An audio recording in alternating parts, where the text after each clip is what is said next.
get started here on time, especially our host. Thank you all. Welcome to Northwest Junior High. I'm Liz Bruning, principal here, and Mitch Gross, the assistant principal, is also here. And we are going to be talking to you a little bit this afternoon about Avid and our Avid program here. We also have Jess Harris is our Avid Elective teacher, so she'll be sharing a little bit about what she does in class. And Liz, one second, we just have to approve our minutes. Oh, yes. And then we'll go over. Thank So, you. if folks have had a chance to look at the minutes from last time, I guess I'd take a motion to approve those. So moved. Second. All in favor? Aye. Great, let's go into our agenda. Well, that was easy. Okay.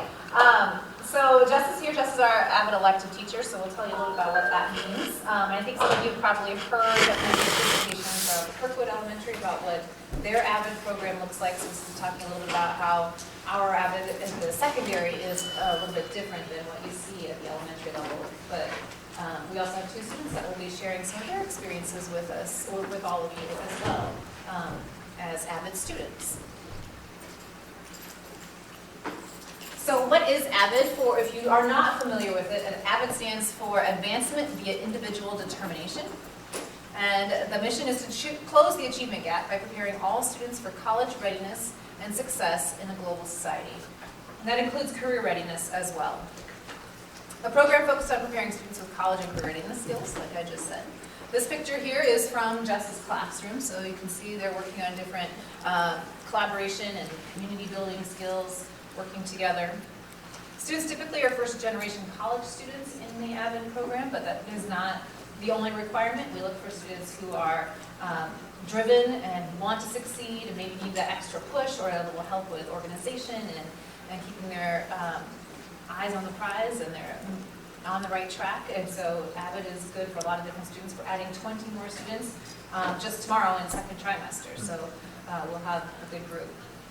Students are recommended for the program by teachers and apply before being admitted to the program. So we have students in 6th grade are recommended by their 6th grade teachers, and then most of our students that we have in our program are recommended by their 7th grade teachers when they see those students who are really doing outstanding or meeting some of those requirements that I mentioned before, that just needing that extra help but really wanting to do well. And you can see that those would be good students for the Avid program.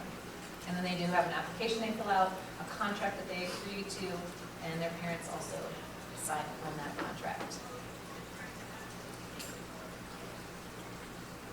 So what does Avid look like here at Northwest Junior High? It is a class period, so it's built into their schedule as an elective course. Every student who is in Avid takes the course as part of their 8-period day. They are then placed in a cohort with Avid-trained core teachers. So their language arts, math, science, and social studies teachers are all trained in Avid strategies. So they've all attended Avid training at a national conference. And so teachers learn different strategies for note-taking, presentations, group work, discussions, organization strategies, and then they use those in their classes. So all students are being exposed to some of these things in those classes, but the students in Avid are guaranteed to have Avid-trained teachers in their 4 core areas.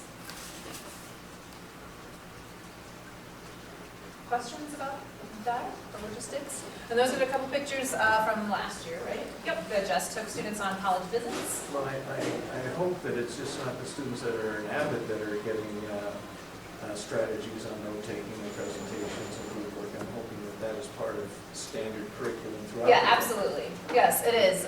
Those teachers are trained in specific strategies that they share with students and with the rest of our staff, but all staff teach those strategies in their classes. And also, since we're an Avid school, we adopt those strategies school-wide, so there's posters and everything up throughout the school.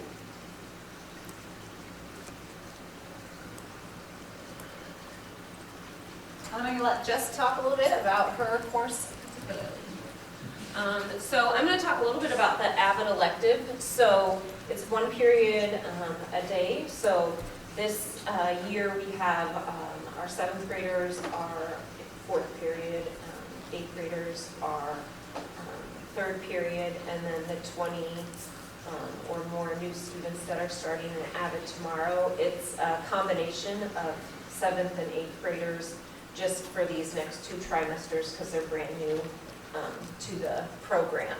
And so what it looks like, we do, in junior high, we do tutorials once a week. and that falls on Wednesdays. So for us, for 7th graders, West High Pals come and they help in our groups, and those are basically like study sessions. Students have to prepare ahead of time a problem of practice that they have from a class, any of their classes, and they have to write about what they already know about that problem of practice and then where they get stuck. And then they're in a group of peers, and their peers ask them questions to help them figure it out. They are not just telling them the answer or giving them the information, but they are helping them figure it out and come to the ideas on their own. And then they take notes in those tutorials. And then for my 8th graders, we have one college student who comes in, and so they kind of do it on their own. So if you know of anyone who would like to volunteer, I would love to have more tutors. It's facilitating a group. It's a great opportunity, and they get to work with young people. So. And then, so the other days, like Monday, Tuesday, and Thursday, we're doing curriculum days, which can be a variety of things. A lot of times it is maybe reading an academic article, taking notes on that, learning, highlighting strategies, having an academic discussion, learning what that looks like. It may be doing a research project, so it may be researching different post-high school options. It may be putting together a presentation about a career they're interested in. Right now, the 8th graders are just doing a general inquiry project, anything they want to learn more about, and then they will present it and learn the different elements of a presentation. And then from there, we might do something like philosophical chairs or some sort of discussion where they're doing a little debate back and forth, and they have to bring evidence from the research that they've done to have those discussions. We also do quite a bit of reflection on our on school and things outside of school, goal setting and looking at our goals. They have to turn in notes to me, and they get a grade for their notes from other classes. They have to have organization checks to make sure they're staying on top of that and tracking their work. We do team building games. Like this is a team building game. They have to flip this sheet over without stepping off the sheet. So I thought they were creative, and they sat down and flipped it over. So at the beginning of the year, I always have them do a scavenger hunt, and they have to like find the guidance counselors and administration and people in the library and the nurse, and they have to take a selfie with each of those people. Just, I mean, we practice things like how to properly introduce yourself and do a handshake and things like that. We have to get their teacher to sign off on it. But sometimes we have speakers, sometimes we will go on field trips, and then they always prepare. I think one of the best compliments I've ever gotten is when I took 7th graders to Mount Mercy, and they said the kids were more prepared and had better questions than when they have juniors come. So that was a big compliment. So just even things like being prepared and doing a little background work is really helpful. Questions? Yeah, so 20 new kids, how many are in it total now? 60 here at Northwest. Currently? Yep. And then 20 more tomorrow? No, 60 starting tomorrow. Okay, 40 so now. 40 currently. Mhm. And is it 27th, 28th, and then, or a mix? There's probably about 30 7th graders and 30. It's probably half and Or half, half and half? approximately. This is year 2, right? 3. Third. Yep. So, Markel and Jasmine are freshmen at Liberty and West, and so seventh grade, their seventh grade year was the first year. That's a sort of a frightening selfie picture, right? This Yeah. particular one? Yeah, that part of it. I think that's I will say, I think that Miss Christian's, our nurse, does the best facial expressions.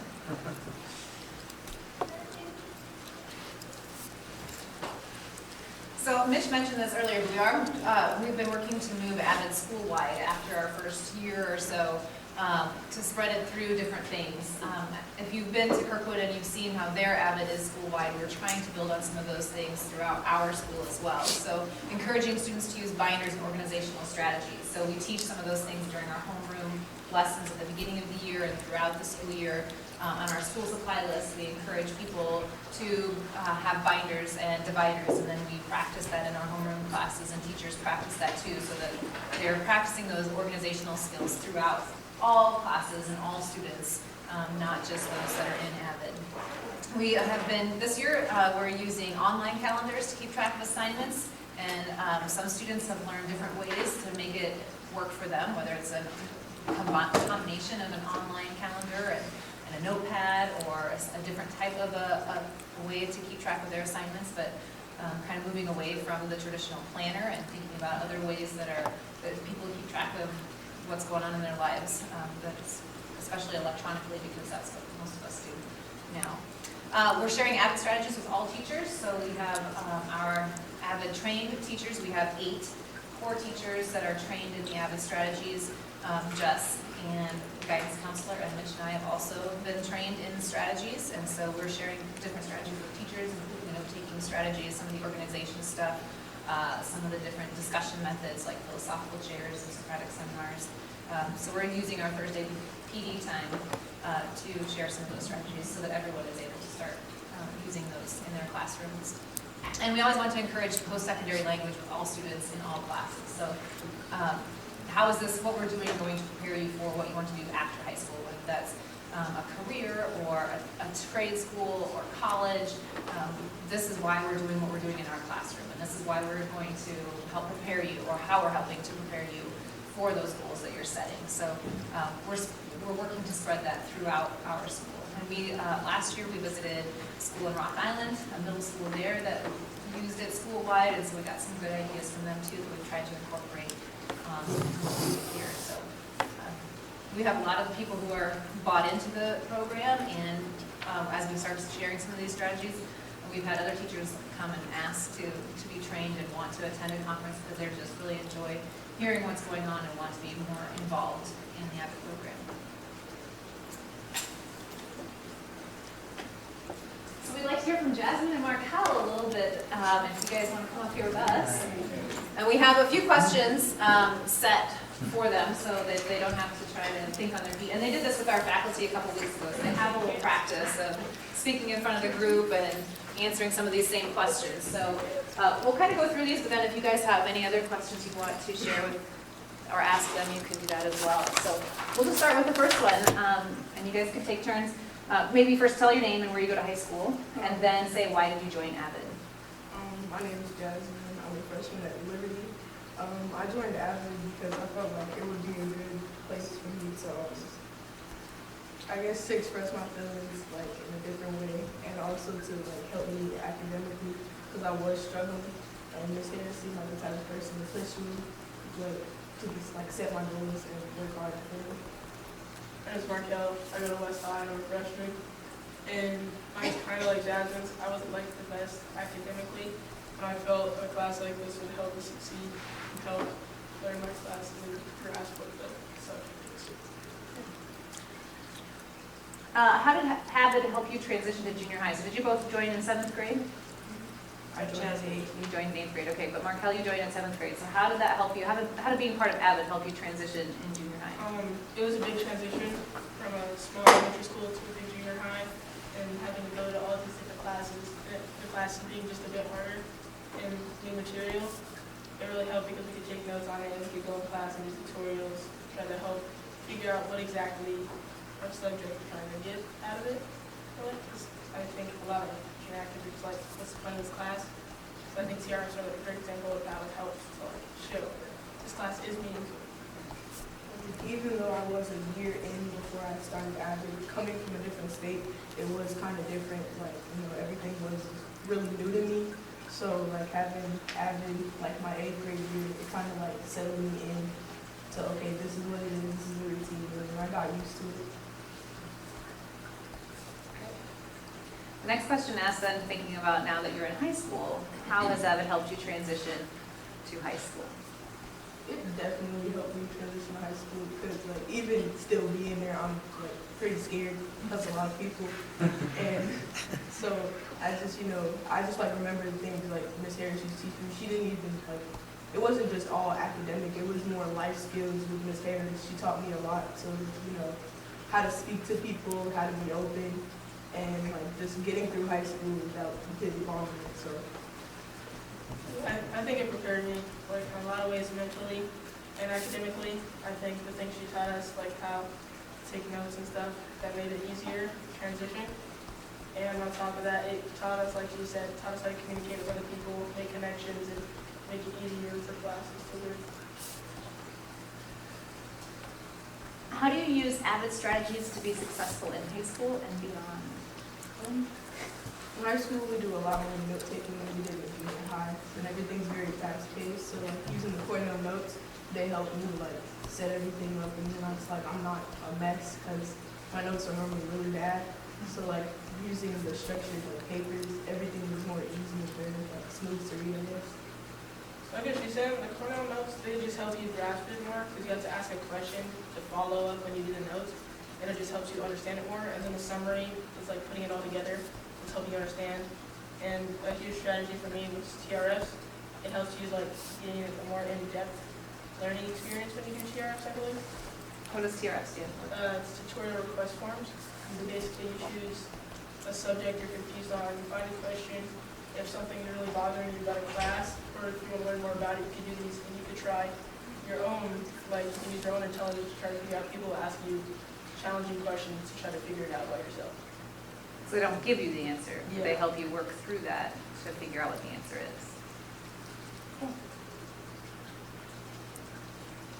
What are your post-secondary plans? When you're done with high school, what are you thinking? Me, I have two different things. I want to go to HBCU in Atlanta, and I want to study psychology, or like my dream, I want to study music, so I would like to be a singer when I grow up. I want to go to community college, get to field college, and then go to a block program college, which is basically where you take a certain class for 3 weeks at a time. And then the next time you take a different class, so you can focus on one class at a time, so you don't have to do, so it won't be so chaotic. You have to do like 8 classes at a time. And the last question I have for you is, what does Avid mean to you? Avid meant a lot to me. Miss Harris was more than a teacher to me. She was more of a mentor. Miss Harris helped me through a lot of things. When I felt like the awkward kid in class, Miss Harris pushed me to speak more and be more friendly, and that's how I made more friends, and I was more open. Like, Miss Harris wasn't judgmental. With a lot of things I did, I thought I was just like the lonely kid and didn't no one really like me. But when I talked to Miss Harris, I felt like I had the best friend. I feel the same way. She was definitely a mentor to me. She taught me a lot of things that helped me get through life, make friends, and definitely keep a good GPA. And I just really thank her for that, because I have a lot of cool friends, a lot of good connections in school, and it makes me like comfortable being in high school. And Mark, can we just add on to that? Because just one of the things I took, just having taught at a big high school, when you, both of you at the last faculty meeting, talked about how Avid gave you confidence to talk to teachers. You want to talk about that a little bit? I would say Miss Harris, when we had to talk about talking to teachers, I was very scared, and I didn't want to do it, but since I have to, I just said I would just go and do it. So like being open to my teachers, being like kind of a socially awkward kid, opening up to my teachers did help. It got me like where I was on a deeper connection with my teachers, so that if I did need help, they would be able to help me. Got me like being silent. So. I think one thing that definitely helps is getting a relationship with your teachers. Not weird relationship, like friendly relationship, so they can help you whenever you need help. I feel like it's deeper when you have a relationship with them, and it's weird when you're just like, I've never talked to this teacher before, but I should probably ask for help. But when you know them, you're comfortable with going over them, like, I need help with this, I don't understand this. Do you think before Avid you would have been able to stand up in front of a group like this and speak like that? Markel, I remember last year we were having our Avid parent meeting in the little theater, and I think it was during parent-teacher conferences. And so we had a few parents in there, sixth grade parents that were here to learn more about the program and to determine if they wanted their child to be a part of that. And Markel was just walking by, I think his mom was attending conferences, and they said, Markel, you have a minute, can you come in and share your Avid experience? And he was not prepped, not prepared at all, but he came in and gave like a mini speech about what Avid was and how it works and how great it was right off the cuff to a group of parents, sixth grade parents and students, and it was amazing. It was amazing. And I think probably the first presentation we did in Avid last year, Jasmine was like, I don't think I'm doing that, Miss Harris. So I will say this. I mean, this is the best part of Avid is the students, and I mean, it's very evident. And I think some of the things that Avid means to me is that the relationships I build with them, and we become a support system for each other and a family to each other. Because if I mean, they switch classes every trimester, but if I started with them in 7th grade, they have Avid all the way through junior high, and so it's almost like that built-in support. I think it's a connection to school within the school day, and we all know how vital a connection to school is, and so I think the opportunity to have that within the school hours is important. And I think just the way the transformation and the way I see students talk about themselves and where they will be in the future is pretty incredible. So. Just to add on to that quick. So I'm Renee Pearson. I'm the Avid District Director. So I've seen people before with the Avid world. But just to capitalize on what you said, just it really is like the acronym of Avid is advancement via individual determination, right? So what we all just heard those two amazing young adults talk about is that they really believe in themselves. And school it's their path, it's their journey. They have plans post-secondary. They have notes that they take. They have goals that they set and that they achieve. And that's what Avid is. This is what I hear over and over and over again from our people and from our kids that we have in our classrooms, is that it really does help close that accessibility gap, right? So Jess is access for these kids. She's giving them vehicles to move through this achievement gap that they may experience effectively. And so I just kudos to you for standing up in front of a group of really, intimidating people, right? I mean, like, it's hard to stand in front of adults. Adults don't love to stand in front of adults, right? And so it's just amazing to see you owning your path and owning your journey, and Jasmine's a Kirkwood kid, so it just makes me hurt a little bit, just grown up. But it's a beautiful thing to see the growth that these kids have and the ownership that they take in the family of Avid. It's probably good for you to see that I was nervous too. So you know that I'm like not nervous in front of students, but even in front of other adults. You guys are great ambassadors for the program, really. Absolutely. I have a question for you. Do we have Avid at Liberty and West? Yes. Yeah. A little. Yeah. So it's our first year First in year. the high schools this year, yep. So Liberty, West, Tate, and City Okay. are all implementing Avid first just in one section this year so far. Tate's actually starting in second trimester, just with the way that their structure worked there. We visited Liberty yesterday. They started in 10th grade with Avid there. City. City started in 10th grade, but they could start with kids that they kind of knew coming in as 9th graders. The other high schools decided to start with 9th grade, which is kind of the traditional approach. So we wanted to allow some autonomy in how they wanted to own it within their buildings, which we've seen really great benefit from. I visited with the ACT CEO yesterday and his wife at City, and I was just as impressed with the kids there and how they still with the program. So next year, onboarding with Southeast and North Central, so that we can have all the junior highs leading into the high school programs more effectively. That kind of leads into a question I was thinking about. So we have Avid in elementary schools, and now in junior high, and we've got the high school. Do we see some of the same students moving through, and if so, does it build on each other as you get older, or is it kind of just the same strategies in different ways, or like how does it? So there is a curriculum from Avid that you can use and make your own, and so they have standards for each grade. I guess I can speak particularly to the secondary. So 6 through 12, they have standards for each grade, so it's building off of each other. So,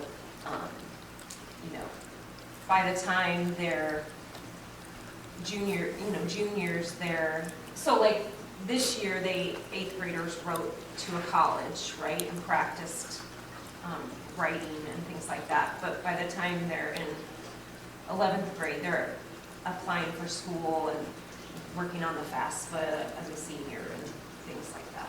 The other thing about at the secondary level for high school is the objective is to get them in as many AP classes and get them successful in those, because statistically, if you're exposed to AP and honors, then you'll stay in that college seat. So, and it does work. So like I still hear from college students, like from another district when I do Avid, that are like still using Avid strategies, or they use Avid strategies throughout their entire, so it does work. Yeah, and we talk a lot in junior high about high school. I mean, we talk about the future in general, but we talk quite a bit about high school and just even things like, it may not have to be as many AP classes as you can, but if you can challenge yourself and take at least one AP class before you're done. But like Jasmine is in honors English and Markella's in AP human geography, so even as freshmen, they're taking at least one advanced level course and in a foreign language. So things like that, and then building on that. So really it's kind of about that rigor. So the rigor that we pair along with those strategies, that's what ratchets up throughout. So by the time they are seniors, they are able to take the ACT effectively. Like they're taking the SAT at City this spring with their 10th graders. I mean, that's huge, and they're already practicing just how we're thinking. And the goal of that is not necessarily to say, that's because you're going to go to college, right? The goal of that is to say, this is how we think through questions that are posed to us. This is how we deconstruct these questions, and this is how you think through the answers effectively so that we can be problem solvers in our communities as citizens that are effective members of society, right? So that's kind of that rigor escalates as you go through. So down in kindergarten, like at Kirkwood, we're talking about career exploration. Just with your passions, like what are you passionate about? As kindergartners, we're talking about these ideas with kids about saying, what is it that you think you're good at? What are you interested in? What do you want to do? The next year we ratchet that up and we have them start doing some research about some different careers. So we're going to explore it with books, and we're going to get into it, and we're going to find some facts.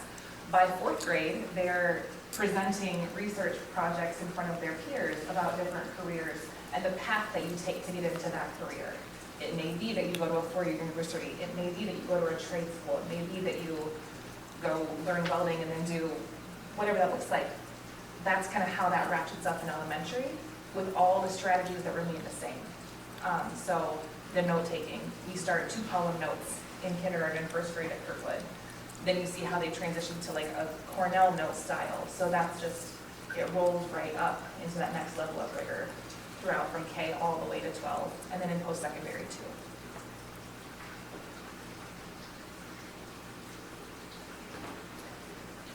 I'm curious if you allow students into your programs that don't particularly want to be there. Well, they have to have some desire to be there because they have to fill out an application. It's not a lot. I mean, it's 5 questions that they have to write out.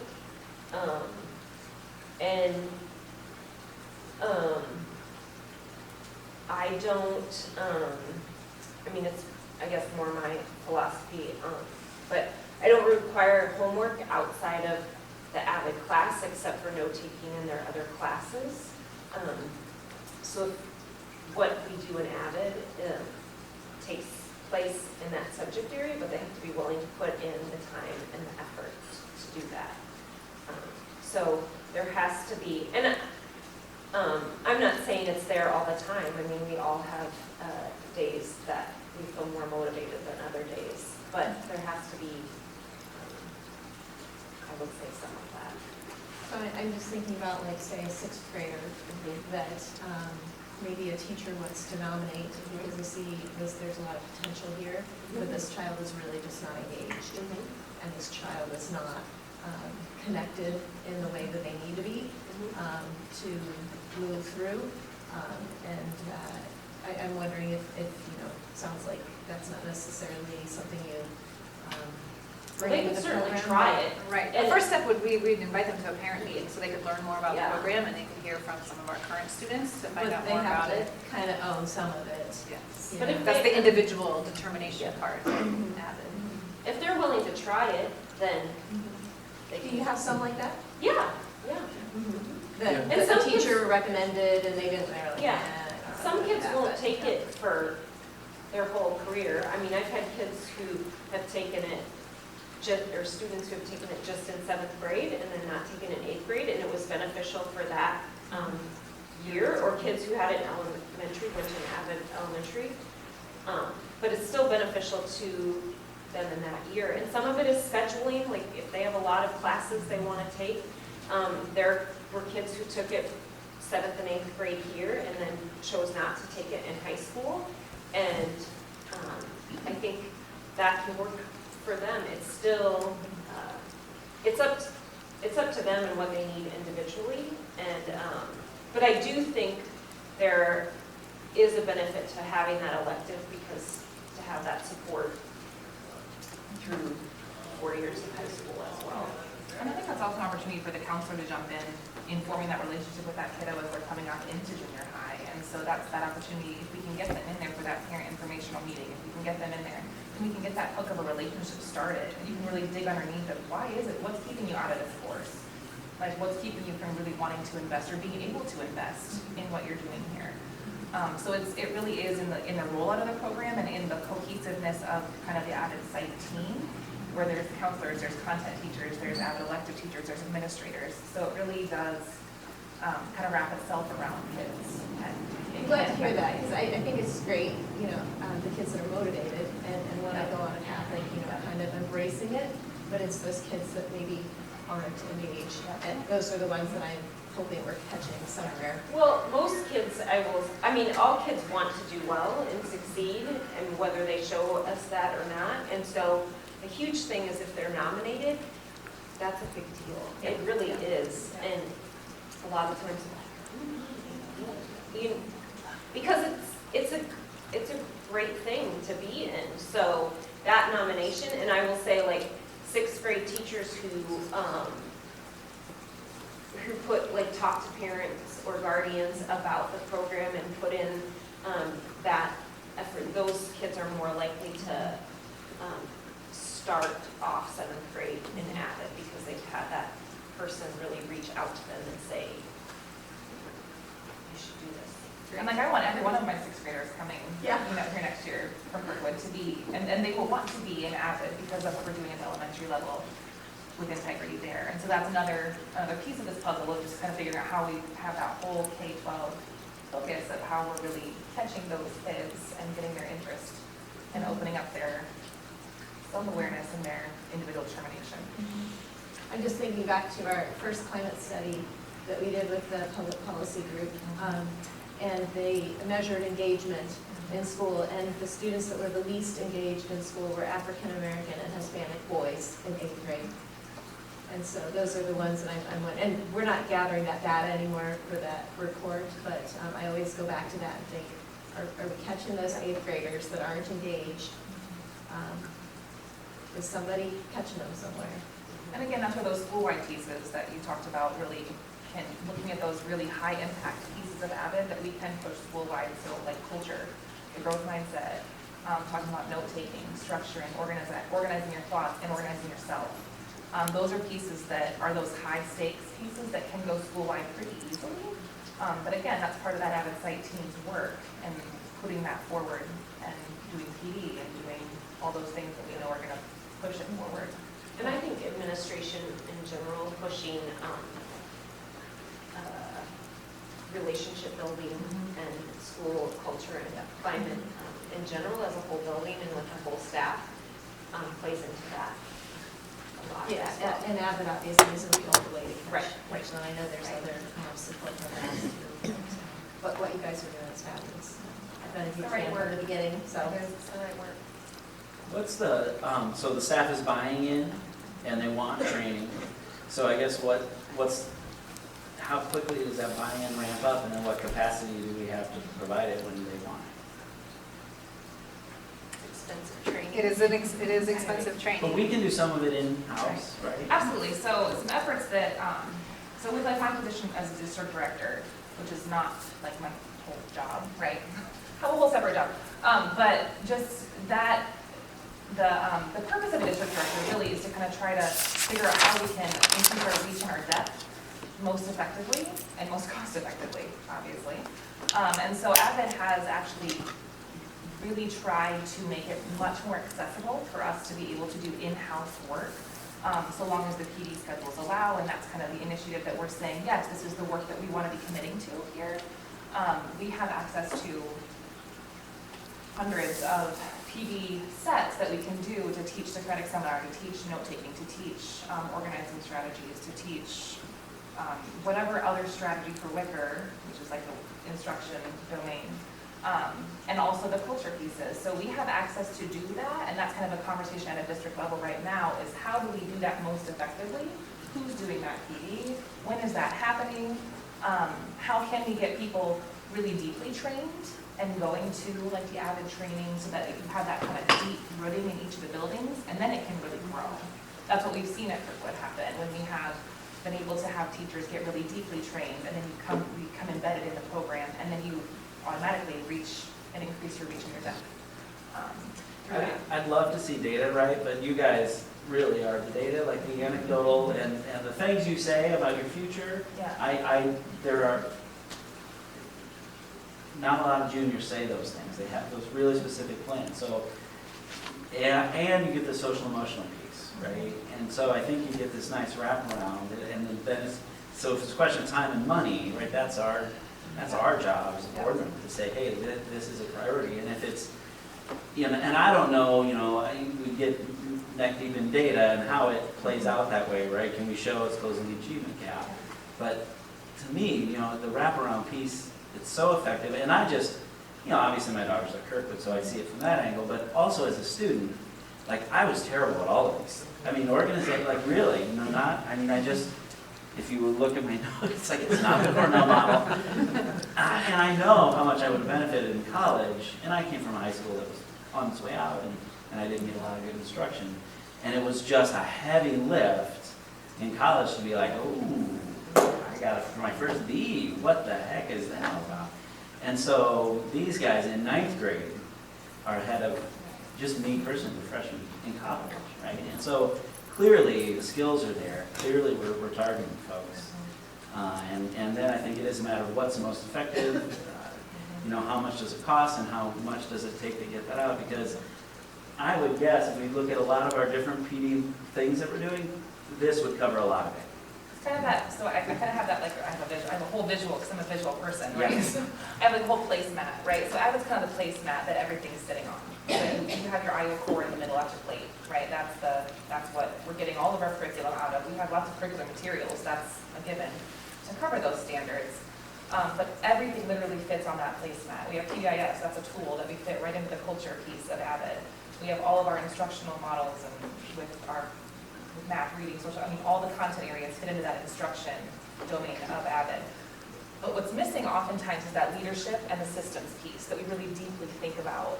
And so leadership and systems are those two components of Avid that are really, really focused on with the CCI that it's the certification tool, but it's called a coaching and certification tool because it really is meant to coach buildings in saying, do we really have systems in place that are allowing for this PD to happen, that we're making sure that people are doing the strategies that we're asking them to do and putting out there?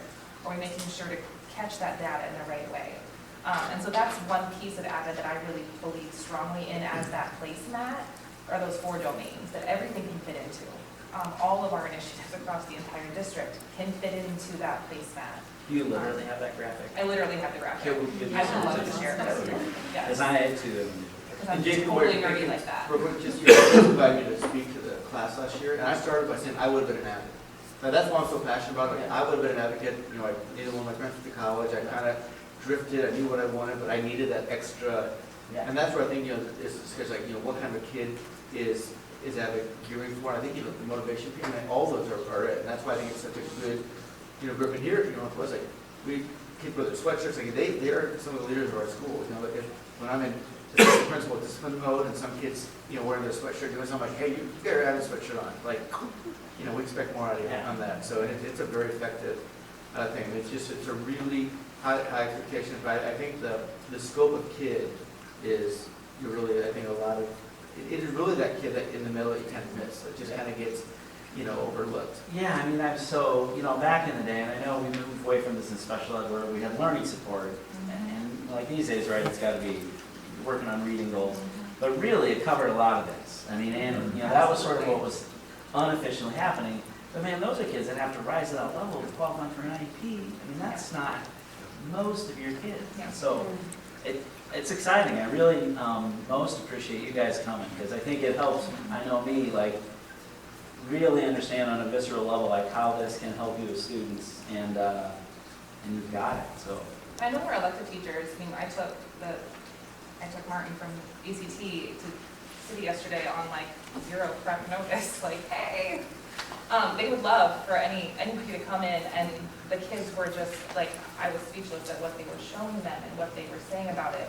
So the firsthand knowledge that you're gonna get, I mean, I'm happy to host any time to get into those electives. So please reach out if that's something that you wanna do, if that's something that you wanna get in and see. The elective teachers are always super, super open door, just about that, just to see the reality of the day in and day out work that they're doing. And I think also it's really important to see, like, they gave like just accolades for just the teacher that she is, right? And it also matters with the who is in that place. And that is that family piece. That's why the Avid Elective kids will always say, yeah, it's like my family, it's like my home base, it's like where I go and I feel safe and I feel like wanted and I feel listened to and heard. That's what Avid kind of teaches us to do, is really reach in and get those individual relationships with kids too. So. Yes, do you keep track of any of the things that the kids are individually learning, like individually researching, like subjects? That's the stuff that they're interested in, right? Mm-hmm. That's the hook. Or like what their future plans are. Like, do you guys track that at all? You know, I thought about that the other day because Avid is starting to follow kids into post-secondary, so not just through high school, but into their post-secondary careers. And so, like, as I was listening to all the things that the kids wanted to research, I mean, I kind of know, but as the years go by, so. Yeah, I'm just curious because, like, so I hear Jasmine say she wants to do music, right? But like, are you in music programs? No, not right now. Is it because the music? Sorry to put you on the spot. But is it because the music programs don't interest you? It's not this type of music that you want to do, right? So we're not offering the type of things, and so that's kind of what I'm getting at. Like, I see your sweatshirt, and when I was in high school, that's what I was listening to was America's Most Wanted and Predator. So, like, I know Steve, but that's not what we were offering, and right?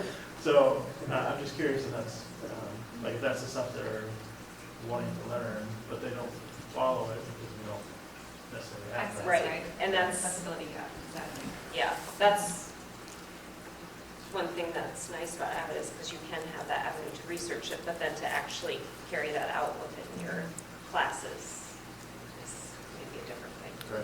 Paul, you said you want to talk about junior high electives? Yeah, I've done that a lot. Oh, yeah, it was kind of going on quick here. So, when I was growing up, like in Chicago, I felt like, I mean, a lot of the time when I was out there, I felt like I was just going to be another statistic and everything, and I felt like I wasn't really going to do anything. Like, I was going to grow up and I was like, okay, I'm here. But like when I moved down to Iowa, I was like scared because I was like, okay, I'm that one Chicago kid. They're like, oh yeah, she's from Chicago. But when I had met Miss Harris, I felt like she didn't judge me because like I felt like growing up here, they would be scared of me because of where I was from and what I looked like. So when I had met her, I felt more like comfortable with her, and she gave me like the tools for me to like actually succeed because I felt that it was like I was going to be there, I was going to graduate, and then after high school, I was just done, and I wasn't going to be able to do anything in my life. And she gave me like the tools and stuff to like work towards my goals, and now I want to study psychology, and that's surprising to all my family.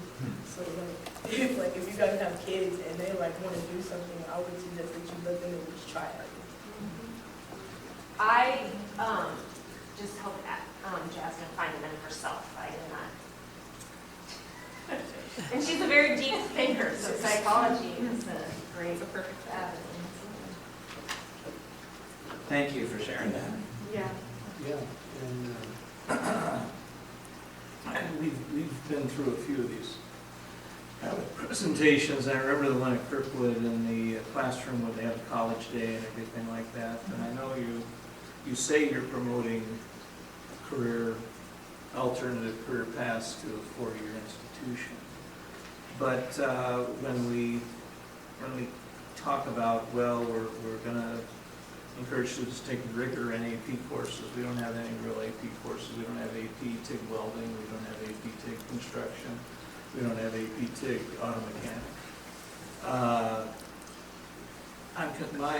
One of my concerns with it has been is that I think it's great, and the study skills and everything, I think that should just be everyone. It shouldn't just be you have to take a special class for doing that. I know when my daughter went through Hoover with Mrs. Words, they had the planners. They were pushing that. That was back in 2000. In City High with Bruce Wilson in the chemistry class, the notes that he had the students take, my daughter used in college, and now my daughter uses in her work as a chemical engineer. Those things should be across the board.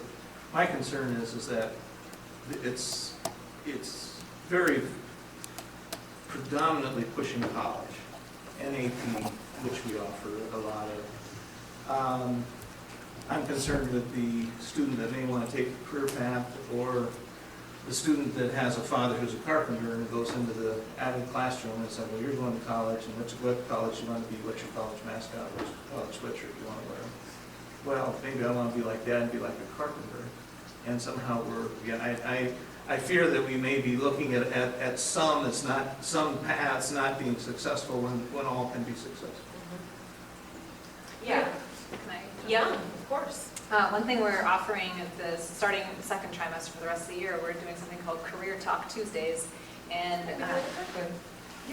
so we shared a sign-up genius with the Chamber of Commerce and ICAD and our own parent group, and people could sign up to share about their career and whatever path it took for them to get there. So we have a huge wide range of people. I mean, they got filled up super quick every Tuesday for the rest of the school year. And we have all different kinds of people coming in to talk about their careers, and students will be able to sign up during our intervention block and listen to hear about different careers. So that was a goal. Part of that goal was to get them exposed to different types of opportunities that are out there. So we have like a social media marketer. We have, some that did, had to go to college to be a robotic surgeon and is coming in to talk about that role. But all different kinds of people coming in to share about their career and what that is, and how did they get there? Like, what path did they take? And so our kids can have that experience, whether they're an Avid or any other class, to hear about what's going on and getting people to come in from the community to share that with our school. And I think the language is to prepare them for college if they so choose to go there. So it is putting it before them, right, so that they can see themselves there, where they're taking specifically the kids who wouldn't historically see themselves there, to say you could go there if you so chose to. So that's really kind of the difference. It's not necessarily saying you have to go the four-year university path. Or this is the best path, but that Well, yeah, I've is always. a choice. Right, I've always felt the language should really be post-secondary certification, whether that be a four-year institution, two-year internship or whatever. But to recognize that getting out with just a high school diploma in today's world is much more challenging than it has been in other generations. And that, there's post-secondary certification of some kind is going to be the best path to success. The idea it really pushes that you have a plan, like that Right. you have a plan, that you have a future, but so many of our kids don't even, like Jasmine was saying, like, you said you didn't really know you were just gonna be another statistic, right? And that's something that's shifted for you, because you've been exposed, you've been given access to that, to seeing what you don't know what you don't know, right? And so that's why it really is vital that we're showing kids, this is an option too. And that's not to say that this is a wrong option if you wanna go this route, but you get to decide, and that's what before you. And we're gonna give you every single tool that you're going to need to make a really educated decision about what would be best for you as an individual who's determined in their own education to find that path. So I'm totally on the same page as far as needing to expose, but also to leave it open, to say it really is, And I try and talk to kids about, it's not just AP, but how can you challenge yourself? And so it's not just about the classes you take, but how can you challenge? I also think it's having the goals and plans, but also the ability and the self-awareness that you can make adjustments, and that you have the ability to do that and the strength to do that. So, things are never going to go as we have planned, or we may not reach each stepping stone, but we can still make it through and make adjustments and go around things. And I think that's important too. And they need to be able to see that they have the ability and the strength within themselves to do that by who they are and who they reach out to, and that the options that they have, and it's not just one option. At the JP on one piece, obviously, Jess Harris is amazing. Her, Yes. Really, it's inspirational as a teacher to see another teacher, and just that sort of connection, it really is. And I would say also, I think it's really important that we have this discussion, Laura, and her experiences and advocacy for this program and her skills for this program was also, laid a foundation here, and now she has a district level reach that I think we just need to keep utilizing. Because you can really see that with the work that Liz and Mitch are doing here and their commitment to it. They're all in it together. They've all built this together. So I think that administrative support and real passionate commitment to it, that all three have, they've also, that allows Jess to do the things that she's doing. No, I'm glad you brought that up, because when it started here at 7th grade, we went to training, and to have that administrative support from the beginning and to really talk about what, because Laura she had taught Avid and had experience in her former district, and so to have that, and then that laid the foundation and the support and created that initial buy-in, and then it's continued. And I think as a school, we have that as a staff, so. Yeah. No, absolutely. Yeah, when Mitch and I talked, he said at Liberty, he said the same thing. He said, I would have been an advocate. He said, you've got to get the program going. This is a great program, and that's if you wanted to be successful. That's what And I think that, getting that grassroots buy-in, right? Because when you see it, and when all your teachers in the building, it's like, well, here's the note-taking strategy, and it works really well for everybody, and it each individual teacher doesn't have to come up with their own system, and then kids have to learn 7 different note-taking systems.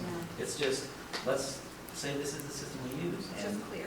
It's clear. It takes the burden off. I can, as a teacher, spend more time on the content or helping kids and less time on the strategies, because and by the time, they're a sophomore in junior high school, they've had it since kindergarten, some of these kids, and they're gonna be quite expert at it, which just makes your job as a teacher Yeah. that much easier to do the other things that you can focus on. That will have an impact. And we are seeing GPA data stuff at City yesterday. I can't quote it, and I emailed elective teacher there to see if I could get it, and he didn't get it back to me yet, but that they increased their GPA average across the class from midterm to the end of tri from 2-point-something to 3-point-something. I cannot tell you the exact numbers, but it's huge. And those kids yesterday, when they were talking about it, were just so excited.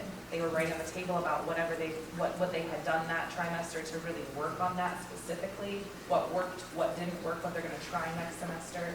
It was phenomenal. So there will be those data pieces coming, right? As We it will see grows, those. and we need some time. Yeah, to see those kids. Because that's helpful, obviously, super helpful from our point. When we see those 100%. numbers, We need that. Yeah. that's what we're Yeah. gonna see. But so it's coming. It's coming. Any other questions for these guys? Thank you so much. Thank you guys.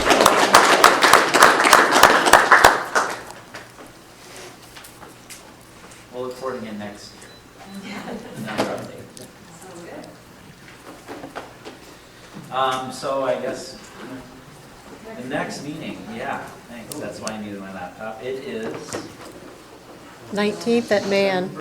It's man. 19th. the 19th at Man. I do have that. Great. Yeah. I take a motion to adjourn.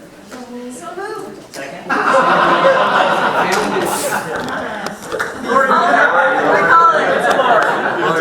Second. Got it.